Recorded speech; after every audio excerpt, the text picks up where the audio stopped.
Olá, pessoal. Aqui é a professora Monalise, de Fundamentos e Suporte de Computadores, e hoje eu vou falar para vocês a respeito de fonte de alimentação. Então, a fonte de alimentação é um componente fundamental e de suma importância ao computador. Por quê? Qual a sua função? A sua função é transformar corrente alternada, que vem da rede elétrica, em corrente contínua e constante para alimentar todos os componentes do computador.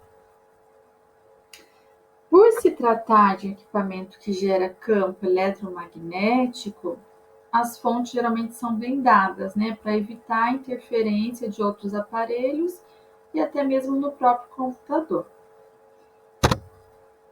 Aqui nós temos a imagem de uma fonte já instalada num PC, né, num PC desktop.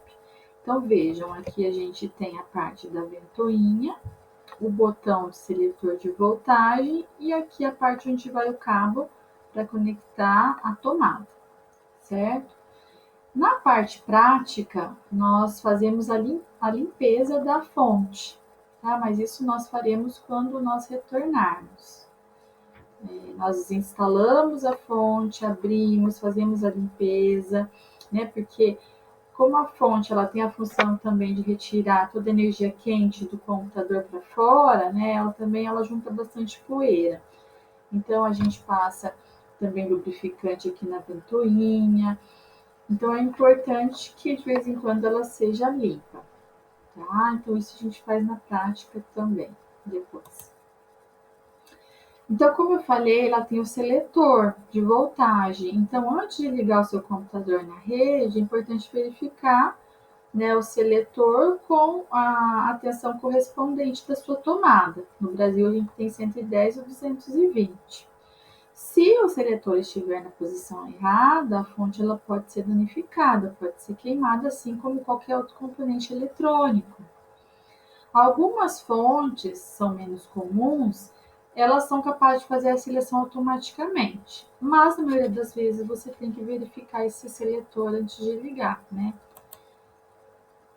Quais são os padrões de fonte de alimentação? O mais utilizado nos dias de hoje é o ATX. ATX é um acrônimo que significa Advanced Technology Extended, que surgiu lá em meados de 1996 e que também especifica formatos de gabinete, de computadores, placas-mãe. Antes dessa era AT, tá? Então, nas versões ATX, a gente vai ver que tem algumas versões com características um pouquinho diferentes em relação aos pinos, aos conectores. As fontes ATX, elas vão ter um conector ATX de 20 pinos, esse aqui da imagem, que vai na placa-mãe, tá? E podem ter ainda 4 conectores para discos rígidos e 1 ou 2 conectores para drive de disquete 3,5 polegadas. Mas o disquete não, o pessoal não usa hoje em dia, mas ainda há fontes, né, que tem pessoas que têm disquete, às vezes quer fazer uma leitura, então é uma opção que ainda vem, ou é opcional, que você pode comprar e conectar e encaixar. As fontes ATX versão 2.1, ATX 12 volts. Ele vai possuir um conector ATX de 20 pinos para ser ligado na placa-mãe, um conector auxiliar de 6 pinos de 12 volts de alta corrente, tá? E ainda 4 conectores para discos rígidos e 1 ou 2 conectores para drive de disquete de 3,5 polegadas.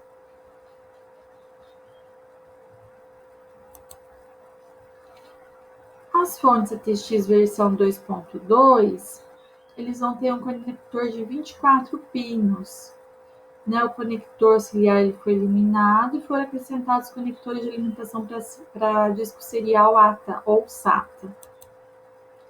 Então, esse aqui é o encaixe da fonte, né, do conector principal aqui na placa-mãe. Esse conector branquinho aqui, ele é mais antigo, ele é chamado de IDE, ou interface PATA, é mais conhecido como IDE. Ele serve para você conectar, né, alimentar os dispositivos de HD, as unidades CD e DVD. Esse é o encaixe daí na parte traseira de um HD. Esse branquinho pequenininho aqui é o conector para disquetes. Pode ser preto também, tá? Esse é o conector de energia do atual padrão SATA. Ele é mais atual e é mais veloz que o IDE. Então, se provavelmente você for comprar um HD, um SSD, né, vai vir com esse padrão já, tá? Então, esse é o encaixe SATA na parte traseira de um HD. Esse conector pequenininho, né, chamado de ATX 12 volts, né, ele tem 4 pinos. Então, ele vai ser encaixado na placa-mãe. E, geralmente, ele tem a função de fornecer alimentação elétrica para o processador, já que o processador é um dos componentes que mais gastam energia no computador. Há uma versão mais atual, denominada também EPS 12 volts, que utiliza 8 pinos, né, e que pode ser formada também pela união de dois conectores de 4 pinos. Esse é o encaixe na placa-mãe do conector, né, da imagem anterior. Então, normalmente fica próximo ao processador. Lembrando que tem uma posição correta para encaixar também, tá? Esses conectores. Na aula prática nós vamos ver isso. A ventoinha da fonte, ela é muito importante, como eu já falei para vocês, porque ela funciona como um ventilador. Né? Então, tem a função de retirar o ar quente, que é gerado dentro do computador, para fora, e com isso resfriá-lo.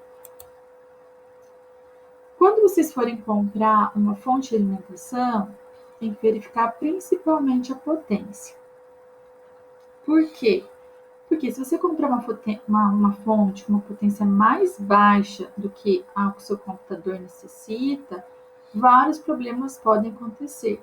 Por exemplo, desligar de repente, reinicializar constantemente, porque significa que a fonte não está passando a energia correta o suficiente para os componentes do computador.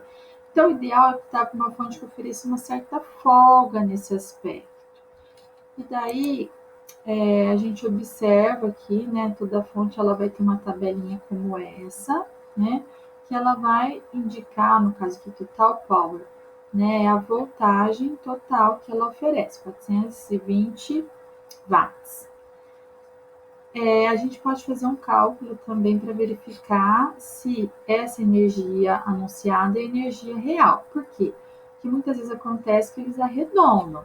Então, aqui a gente tem a voltagem, né, e os amperes, né? Depois eu ensino uma continha que vocês fazem aqui para verificar se essa voltagem anunciada é a voltagem real. Aqui é uma estimativa de quantos principais componentes de um computador podem assumir. Então, é interessante que você faça, né, se você está montando um computador, você verifique quanto que gasta cada componente para você fazer a soma e verificar qual a potência mínima da sua fonte. Então, por exemplo, processadores medianos e tops de linha, de 60 a 110 watts, processadores econômicos, de 30 a 80, placa-mãe, de 20 a 100, HDs e drives de DVD ou Blu-ray, de 25 a 35, placas de vídeo com instruções em 3D, de 35 a 110, módulos de memória. Então, eu tenho 2 módulos, né? Cada um vai gastar de 2 a 10. Eu tenho uma placa de rede, uma placa de som dedicada, né? Separada da minha placa-mãe. Então, tem que verificar isso também. Tem coolers a mais. Vou sair aqui. Então, eu tenho que verificar, né, a estimativa disso para poder estar escolhendo a minha fonte, certo? Então, os processadores e as placas de vídeo são os dispositivos que mais exigem energia do computador.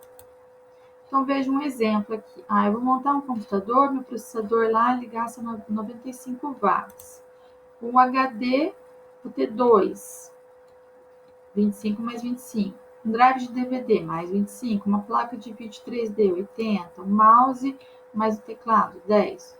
O total de 260. Então, a fonte ideal de pelo menos 400 watts. Então, sempre você vai fazer o cálculo mais ou menos com o dobro da necessidade. até se mais para frente você for fazer upgrades, né, a tua fonte já está preparada para isso. Outros fatores a serem observados: eficiência das fontes, hoje em dia pelo menos 80% são as mais indicadas, né? Por Power Factor Correction, ou fator de correção de potência, um meio de permitir, né, ao máximo de otimização possível na distribuição de energia, ou PFC ativo. Então, ele vai aumentar a eficiência da fonte, vai reduzir o ruído e a interferência da rede elétrica. Então, verificar se tem esse PFC ativo. Também, lembrando que a fonte genérica, ela vai gastar mais energia, componentes são de baixa qualidade. São fontes que você verifica que não tem marca, ou quando tem alguma marca, é uma marca desconhecida. Então, é ideal que você escolha fonte de fabricantes mais conhecidos. Então, Seventeen, Thermaltake, Cooler Master. Então, a potência é medida em watts. A minha fonte é 450 watts, é 500 watts, né? Para cima disso. Então, a eficiência, a relação entre a energia que ela entrega para o PC e que ela suga da rede elétrica. Então, a eficiência tem que ser pelo menos de 80%, né? Que nós vimos. Então, 500 watts, a eficiência de 80%, ele vai tirar da rede 650 watts. Tá? Para não desperdiçar tanto. E 80 plus é um termo que significa eficiência mínima de 80%. Bom, nas próximas aulas eu explico um pouquinho mais das características aí da fonte, como que a gente pode limpar, né? Na teoria eu vou passar aí para vocês, depois na prática a gente faz com mais tempo quando nós voltarmos, né? E o teste da fonte com multímetro, né? Para verificar a tensão, se está passando a tensão correta em cada fio. Tudo bem? Então, qualquer dúvida aí, pergunta. Obrigada, tchau, tchau.